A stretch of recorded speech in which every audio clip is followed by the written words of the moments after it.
Ini bukan soal benar dan salah, bukan pula soal menang atau kalah, tapi soal hak hukum warga negara. Itu sebabnya Miswar, salah satu peserta seleksi calon Kepala Badan Pengelola Migas Aceh atau BPMA melalui kuasa hukumnya, menggugat Menteri Energi dan Sumber Daya Mineral atau ESDM Bahlil Lahadalia. Bukan tanpa alasan, Miswar menggugat Bahlil atas dugaan pelanggaran prosedur dalam pengangkatan Kepala BPMA Nasri Jalal. Kami menduga SK Menteri terkait Kepala BPMA ini keluar melalui lobi-lobi politik dengan invisible hand yang dilakukan oleh kelompok tertentu baik dari partai politik maupun organisasi tertentu. Ungkap kuasa hukum Miswar, Erlizar Rusli, SHMH kepada modusaceh.co Selasa 14 April 2025 di Banda Aceh. Gugatan ini terdaftar di Pengadilan Tata Usaha Negara atau PTUN Jakarta dengan register perkara nomor 62-G-25-PTUN-Jakarta dan sedang dalam proses persidangan. Kuasa hukum Miswar Erlizar Rusli SHMH menjelaskan, kliennya menggunakan hak hukumnya sebagai warga negara. Tujuannya untuk menguji legalitas keputusan yang dilakukan Menteri Energi dan Sumber Daya Mineral ESDM Republik Indonesia terkait pengangkatan dan pelantikan Nasri Jalal sebagai Kepala BPMA pada Kamis 16 Januari 2025 lalu di Jakarta. Ya, pada Rabu 26 Maret 2025 lalu kami telah membacakan gugatannya, jelas Erlizar. Dia mengatakan sebagai negara hukum, Indonesia menjunjung supremasi hukum, bukan negara kekuasaan tertentu. Keputusan didasarkan pada kehendak penguasa semata. Selain itu, ia juga menyoroti dugaan ketidaksesuaian prosedur dalam penerbitan surat keputusan atau SK Menteri ESDM yang menetapkan Kepala BPMA Nasri Jalal. Erlizar menduga ada permainan politik di balik keputusan tersebut. Kami menduga SK Menteri terkait Kepala BPMA ini keluar melalui lobi-lobi politik dengan invisible hand yang dilakukan kelompok tertentu, baik dari partai politik maupun organisasi tertentu, ungkap Erlizar.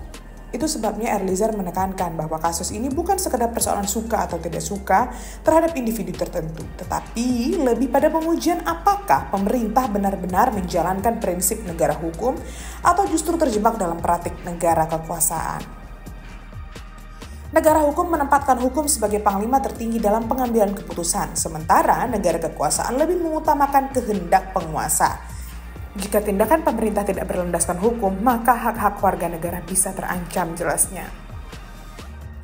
Karenanya ia menilai ada 4 perbedaan utama antara negara hukum dan negara kekuasaan. Yang pertama, dasar pengaturan. Katanya, dalam negara hukum semua tindakan pemerintah harus berdasarkan hukum yang berlaku dan dalam negara kekuasaan keputusan diambil berdasarkan kehendak penguasa tanpa batasan hukum yang jelas.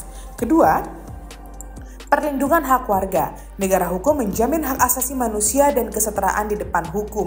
Negara kekuasaan cenderung mengabaikan hak individu dan lebih berpihak pada kepentingan elit tertentu. Yang ketiga, keterlibatan rakyat. Negara hukum mendorong partisipasi masyarakat dalam pengambilan keputusan, sedangkan negara kuasa membatasi peran masyarakat dan cenderung memusatkan kekuasaan pada segelintir orang, ulas Erlizar. Dan yang keempat, soal akuntabilitas pemerintah. Ini yang dimaksudkan. Negara hukum mewajibkan pemerintah bertanggung jawab atas tindakannya dan tunduk pada hukum. Sedangkan negara kekuasaan memungkinkan pemerintah bertindak tanpa konsekuensi hukum yang jelas. Nah, berdasarkan prinsip itulah, Erlizar menegaskan bahwa pihaknya akan menguji keabsahan seleksi dan keputusan Menteri ESDM di PTUN Jakarta.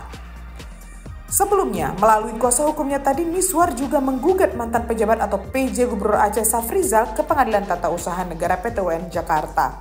Erlizar Rusli menegaskan patut diduga mantan PJ Gubernur Aceh Safrizal telah melakukan pelanggaran prosedur dalam seleksi Kepala BPMA. Mantan PJ Gubernur Aceh telah bertindak di luar kewenangannya dengan menggelar seleksi Kepala BPMA berdasarkan Pasal 1 Angka 7 Peraturan Pemerintah Nomor 23 Tahun 2015. Seleksi calon Kepala BPMA merupakan kewenangan Gubernur Aceh yang dipilih melalui proses demokratis, katanya. Menurut Erlizar, PJ Gubernur Aceh hanya bersifat sementara dan tidak memiliki kewenangan penuh seperti gubernur definitif. Karena itu, keputusan yang Safrizal ambil terkait seleksi Kepala BPMA patut dipertanyakan legalitasnya. Ketika itu Erlizar juga mempertanyakan urgensi seleksi tersebut mengingat Kepala BPMA saat ini Teguh Muhammad Faisal yang pada saat itu masih memiliki sisa jabatan 1 tahun setelah diperpanjang oleh Menteri ESDM pada 25 November 2025 lalu. Kalau masa jabatannya masih berlaku, mengapa tiba-tiba dilakukan seleksi? Ini yang menimbulkan pertanyaan besar terkait kepentingan di balik keputusan tersebut. Karena pada dasarnya tidak perlu dilakukan seleksi oleh PJ Gubernur karena tidak ada yang mendesak, ujarnya.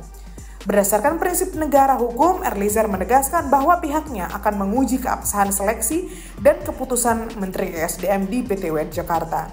Dan bila gugatan Miswar dikabulkan Majelis Hakim PT UN Jakarta, maka kursi dan posisi Nasri Jalal sebagai Kepala BPMA akan tergerus. Nah, seperti apakah kisah akhir gugatan tersebut? Kita tunggu saja.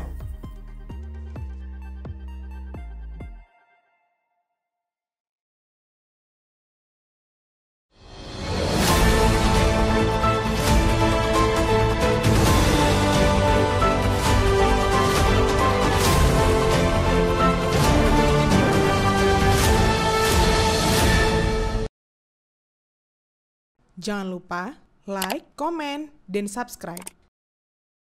Serta aktifkan lonceng notifikasi.